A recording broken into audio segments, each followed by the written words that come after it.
Last কিছুদিনের এত ব্যস্ততা আর এত কাজের ভিতর দিয়ে সময় যাচ্ছিল যে বের হব করে বেরই হইতে পারতেছিলাম না।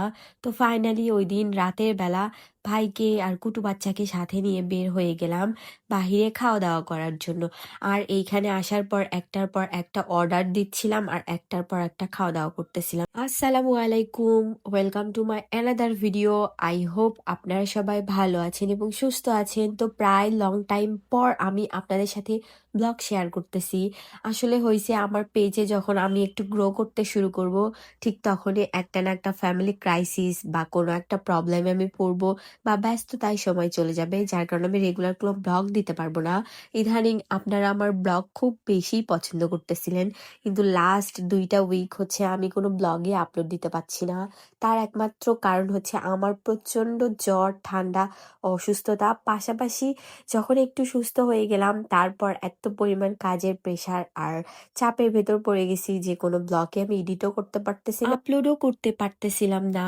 তো এখন থেকে চেষ্টা করব তোমাদের সাথে রেগুলার ব্লগ কন্টিনিউ করার জন্য। আর পুরোপুরি এখনো আমার ঠান্ডা ভালো হয়নি, তারপরেও আর কি আমি আজকে ভয়েস দিতে বসছি। তো ভাইকে সাথে নিয়ে চলে গেছিলাম ভোজন চালাতে।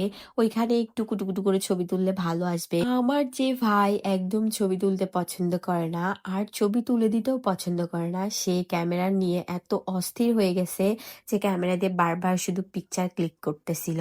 আর এই জায়গাতে আমি একা একাই সব ভিডিও ক্লিপ নিচ্ছিলাম। সে তো মহা খুশি ক্যামেরাটা পেয়ে।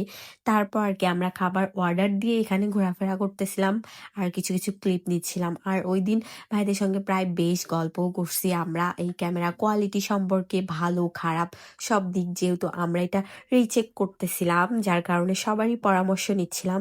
তারপর কি পিকচার, ছবি সবকিছু কালেক্ট করার পর আমরা এখানে একটু ফ্যানের নিচে বসে ঠান্ডা হচ্ছিলাম, যেহেতু ইদানিং অনেক গরম আর এটা ভাদ্র মাস পড়ে গেছে। আর ভাদ্র মাসে যে তাল পাকা গরম, এইটা আসলেই সত্যি। তারপর কি খাবার সার্ভ করে দিচ্ছে এখানে ভাইয়া, আমি তো কুটু কুটু করে স্ন্যাপ নিচ্ছিলাম আর আপনাদের সঙ্গে যে ভিডিওটা শেয়ার করতেছিলাম। তবে আমি চেষ্টা করব যে কন্টিনিউ ব্লগ আপলোড দেওয়ার জন্য, যেহেতু আপনারা আমার ব্লগ খুব বেশি পছন্দ করতেছেন আর পেজটাকে গ্র করার চেষ্টা করব। কিন্তু গ্র আমি যতই করার চেষ্টা করি, কিছুদিন পর আমার মানে মানসিক যে কন্ডিশন, এটা একদম নষ্ট হয়ে যায়, যার কারণে মাঝে মাঝে আমি কোনো ব্লগ আপলোড দিতে চেয়েও দিই না। আর অলসতা কাজ করে, এটা হচ্ছে সব থেকে বেশি। তো ফার্স্টে আমরা বার্গার আর হচ্ছে অরিও মিল্ক শেক অর্ডার দিছিলাম, যেখান থেকে আমাদেরকে বার্গারটা সার্ভ করে দিয়ে গেছে আর তারপরে আমাদেরকে অরিও মিল্ক শেক দিয়ে গেছে। তারপর কি আমরা হচ্ছে ললি আর হচ্ছে চিকেন উইংস, এই 2টা অর্ডার করছিলাম, যেটাও আমাদেরকে একসাথেই তারা সার্ভ করে গেছে। আর ওই দিনের সময়টা ছিল একদম শান্ত আর নিরিবিলি একটা পরিবেশ, অনেক সুন্দর একটা মুহূর্ত ছিল। পাশাপাশি বাবাও ছিল সাথে, কিন্তু বাবাকে এত চেষ্টা করেও আমরা ভেতরে আনতে পারি নাই, বাবা বাবার কাছে ব্যস্ত ছিল। আর এই জায়গাটাতে আমরা 3জন ছিলাম আর সময়টাকে অনেক বেশি এনজয় করছি।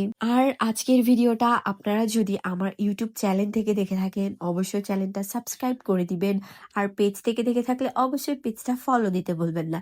আর আমার নিত্য নতুন ব্লগগুলো আপনাদের কেমন লাগে অবশ্যই কমেন্ট করে জানাবেন। আর কি টাইপের ব্লগ আপনাদেরকে ভালো লাগে বা আমার থেকে আপনারা কি টাইপের ব্লগ দেখতে চান, অবশ্যই সেটা কমেন্ট করে জানাবেন।